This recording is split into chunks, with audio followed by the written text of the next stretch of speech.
Kolkata night riders నయా mentor గా West Indies star allrounder Dwayne Bravo బాధ్యతలు అందుకున్నాడు. గౌతమ్ గంభీర్ స్థానంలో బ్రావో ఈ బాధ్యతలు స్వీకరించాడు. గత సీజన్ IPL 2024 లో KKR ఛాంపియన్స్ గా నిలిచిన విషయం తెలిసిందే. ఫైనల్స్ లో సన్ రైజర్స్ హైదరాబాద్ ను ఓడించి కోల్కతా ట్రోఫీని అందుకుంది. KKR టైటిల్ గెలవడంలో ఆటగాళ్లు, కోచ్లతో పాటు మెంటర్ గంభీర్ కీలక పాత్ర పోషించాడు. తన అనుభవంతో, పదునైన ఊహలతో ప్రత్యర్థిపై జట్టు పై చేయి సాధించడంలో, ఆటగాళ్లు బెదురులేని క్రికెట్ ఆడడంలో గంభీర్ ప్రధాన పాత్ర పోషించాడు.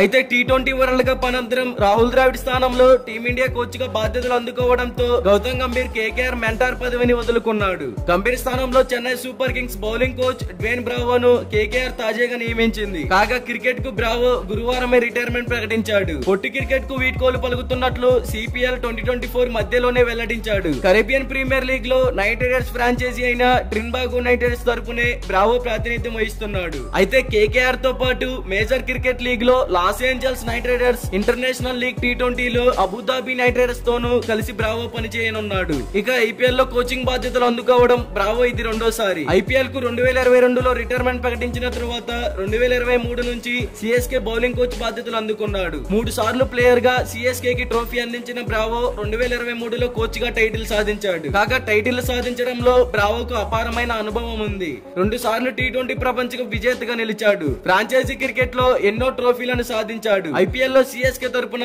విభిన్న పాత్రల్లో 4 సార్లు ఛాంపియన్ గా నిలిచాడు. ఇక కరేబియన్ ప్రీమియర్ లీగ్ లో 5 సార్లు టైటిల్ అందుకున్నాడు. పాకిస్తాన్, బంగ్లాదేశ్ లీగుల్లోనూ విజేతగా సత్తా చాటాడు. మరి బ్రావోను KKR టీం మెంటర్ గా నియమించడంపై మీ అభిప్రాయం ఏంటో కామెంట్ చేయండి. ఇలాంటి IPL ఆక్షన్ అప్డేట్స్ కోసం మన ఛానల్ ని సబ్స్క్రైబ్ చేసుకోండి. అలాగే ప్రక్కన ఉన్న గంట సింబల్ ని యాక్టివేట్ చేసుకోండి. Thank you for watching.